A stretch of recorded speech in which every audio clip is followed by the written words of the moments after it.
Hi అండి, నమస్తే, welcome to Silas kitchen. ఈరోజు అసలు ఇంగ్రీడియంట్స్ ఏమీ లేకుండా ఒక కర్రీ చూపించదలుచుకున్నాను. దొండకాయ అండి, మీరు నమ్మరు, ఎన్ని సంవత్సరాల నుంచి తింటున్నాం మనము. టేస్టీగా ఉంటుంది, నో డౌట్. మన ఛానల్లో కూడా చాలా వీడియోస్ ఉన్నాయి. దొండకాయ బిర్యానీ ఉంది, దొండకాయ కుర్మా ఉంది, దొండకాయ ఫ్రై ఉంది, ఉన్నాయి. కానీ నేను మొన్న ఏమైందంటే ఒకరోజు నైట్ కొంచెం అప్సెట్ అయింది, పొట్ట బాగలేదు, వామిటింగ్స్ అయినాయి, అన్నీ అయినాయి. పొద్దున్న లేచిన తర్వాత అసలు పొట్టలో ఏం లేక ఇట్లా తిప్పుతుంది, ఏం తినబుద్ధి కావట్లేదు ఇంట్లో. కాకపోతే మా ప్రమిళ్ళకి అసలు ఏం తినబుద్ధి కావట్లేదు. ప్రమిళ అంటే ఇప్పుడే మా నరసింహ దొండకాయ చేసిండు మేడం, తింటరా అన్నది. సరే తీసుకురా అన్నాను. అసలు అది తింటే అమృతంలాగా అనిపించింది నాకు. అసలు నోటికి ఉప్పు కారం అన్నీ పర్ఫెక్ట్గా తగిలిన ఫీలింగ్. ఆ దొండకాయ ఇంత టేస్టీగా ఉంటుందా అని వెంటనే నేను నరసింహకి ఫోన్ చేసిన. నరసింహ ఏం చేసినావు, ఏం వండినావు ఇది అని అంటే, ఏం లేదు మేడం, దొండకాయలు వేసిన, ఉప్పు పసుపు వేసిన అన్నాడు. దానికి ఇంత టేస్టీగా ఎట్లా ఉంటుంది అని చెప్పి నేను తర్వాత నెక్స్ట్ రోజు ట్రై చేసిన, కుదరలేదు. నెక్స్ట్ రోజు ట్రై చేసిన, అది ఆ టేస్ట్ వస్తలేదు నాకు. ఏంటా అని చెప్పి పిలిచి మరీ అడిగితే ఈ రెసిపీ చెప్పాడు. సింపుల్గా ఉంది. నేను మళ్ళీ చేస్తే ఇంట్లో వండి మా వారు కూడా, మా పాప కూడా చాలా బాగుందమ్మా దొండకాయ, భలే ఉందమ్మా దొండకాయ. దానికి మెయిన్ రీజన్ ఏంటంటే దొండకాయలో దొండకాయ టేస్ట్ని ఉంచాడు నరసింహ. అది మాత్రమే నాకు హ్యాపీగా అనిపించింది.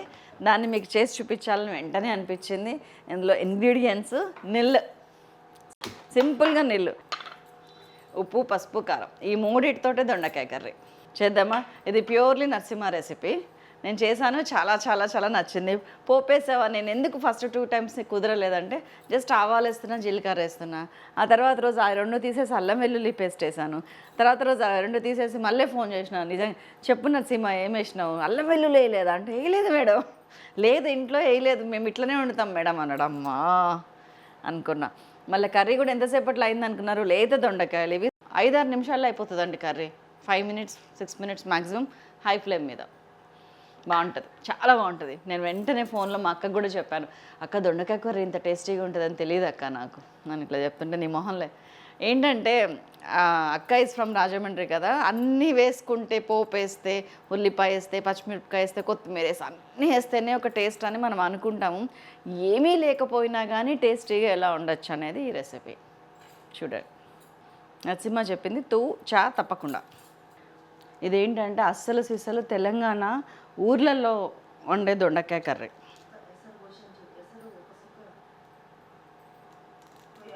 ఆయిల్ కాగింది, దొండకాయలు వేసేస్తుంది. దొండకాయలు కొన్ని పండినాయండి, అందుకని 1/2 కిలోకి తక్కువ, 1/4 కిలోకి ఎక్కువ కరివేపాకు. ఇలాగే చెప్పాడు నరసింహ. దొండకాయలు కరివేపాకు కలిపేసాను. కానీ ఆ రోజు నైట్ తినలేదన్న, అది ఆ పొట్ట అప్సెట్ అయిందన్న ఫీలింగు అన్నీ పోయి ఒక ఆశ్చర్యంలో, ఒక మంచి ఫుడ్ తిన్నానన్న ఆనందంలో ఉన్న ఆ రోజు. పొద్దున్నే మళ్ళీ 7:30కి లేవగానే కాఫీ టీ ఏం తాగాలనిపించట్లా, కడుపులో పిసుకుతుంది బా అనుకుంటే ఈ అద్భుతమైన కర్రీ తీసుకొచ్చి పెట్టింది ప్రమిళ నాకు. మా నరసింహ చేశాడు మేడం అని చెప్పింది. ఇట్లా వేసి జస్ట్ కొంచెం సేపు ఆయిల్లో మగ్గనిద్దాం కూరని, మూత పెట్టి మగ్గనిద్దాం. మన సైలాస్ కిచెన్లో అవ్వచ్చు, ఫుడ్ ఎక్స్ప్రెస్లో అవ్వచ్చు, దాదాపు 10 వెరైటీస్ ఆఫ్ దొండకాయ ఉంది. కానీ ఇది మాత్రం ఎక్దమ్ యూనిక్ అండ్ సింపుల్.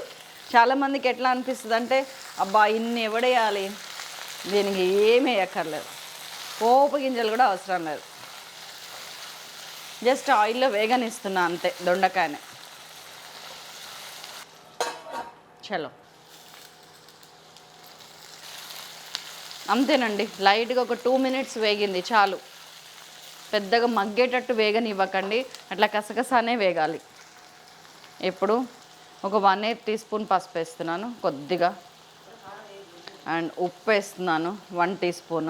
మీరు కారం వేసేదాన్ని బట్టి ఉప్పు వేయాలండి. కారం ఎక్కువ వేయదలుచుకుంటే ఉప్పు కూడా కొంచెం ఎక్కువ వేయాలి. కారం ఉప్పు అనేది సరిపోయేటట్టు ఉండాలి. అండ్ కొద్దిగా కారం వేసేస్తున్నాను,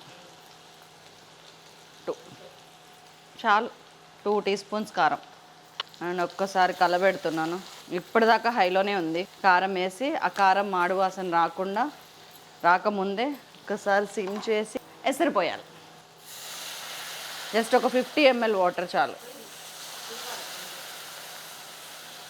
పోనీ 75 ml అంతే. ఈ నీళ్ళల్లో ఆ ఉప్పు కారం పసుపులో దొండకాయ ఉడకాలి అంతే.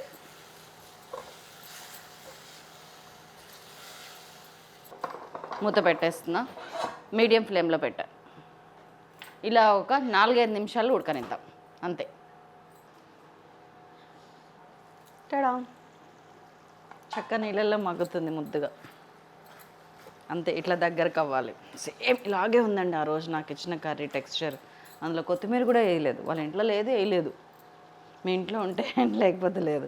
నేను జస్ట్ కొత్తిమీర కొంచెం వేసిన, మళ్ళీ మూత పెట్టిన.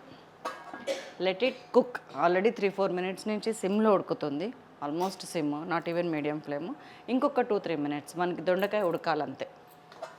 Maximum 7-8 minutes. ఇదిగోండి ఆయిల్ బయటకు వచ్చేసింది, వాటర్ అయిపోయింది. ఇట్లా తడి పొడిగా దించేయాలి. కట్టేస్తున్నాం, అయిపోయింది. ఇట్లా కొంచెం మరీ మెత్తగా ఉడకకుండా ఇట్లా కొంచెమన్నా కసక్కన ఉంటేనే అసలు ఆ దొండకాయ రియల్ టేస్ట్ అండి. అసలు ఈ కర్రీ ఎంత అన్నంలో కలుస్తుందంటే నిజంగా ఎంత టేస్టీగా ఉంటుందంటే ఒక్కసారి ఇలా చేసి చూడండి, మీకే తెలుస్తుంది. ప్లీజ్ ఏమేయద్దు, పోపు వేయద్దు, ఉల్లిగడ్డ లేదు, పచ్చిమిరపకాయలు లేవు, ఏం లేవు. Super yummy tasty curry ready. ఎంత బాగుందో చూడండి. ఆ రోజు నాకు ఇలాగే తెచ్చిచ్చింది. ఎంత అన్నం కలిసిందో మళ్ళీ తెప్పించుకొని మళ్ళీ తిన్నా. కొంచెం పొట్టంతా ఖాళీ అయిపోయి ఎట్లెట్లనో ఉండే ఆ రోజు, మొత్తం సెట్ అయింది. ఆయిల్ ఎప్పుడన్నా ఒకసారి ఇలా ఎక్కువైతే కనుక ఇలా సైడ్ నుంచి తీసి ఆయిల్ ఇట్లా అందులోనే ఉండనియండి, కర్రీలో వేయకండి. అటు కూరకి టేస్ట్ ఉంటుంది, ఇటు ఆయిల్ కూడా కర్రీలో ఉండదు. లేదంటే ముందే కొంచెం తక్కువ వేసుకోండి. ఆయిలే, కర్రీయే. చాలా బాగుంది కదా. ఇంత సింపుల్గా సైలాస్ కిచెన్లో కర్రీ అయిపోవడం ఫస్ట్ టైం, కానీ టేస్ట్ మాత్రం నెక్స్ట్ లెవెల్. చూసారు కదా, చేసేయండి. సింపుల్ కదా. దొండకాయలు 10 రూపాయలకి 1/4 కిలో అయిపోయింది కర్రీ. నలుగురు ఈజీగా తినచ్చు 1/4 కిలో కర్రీ. అంత టేస్టీగా ఉంది. కొంచెం కారం తట్టించండి, ఇంకా టేస్టీగా ఉంటుంది. Bye bye, see you in ఇంకో ఎపిసోడ్లో మళ్ళీ కలుస్తాను. అంతవరకు సెలవు, నమస్కారం. Thank you so much.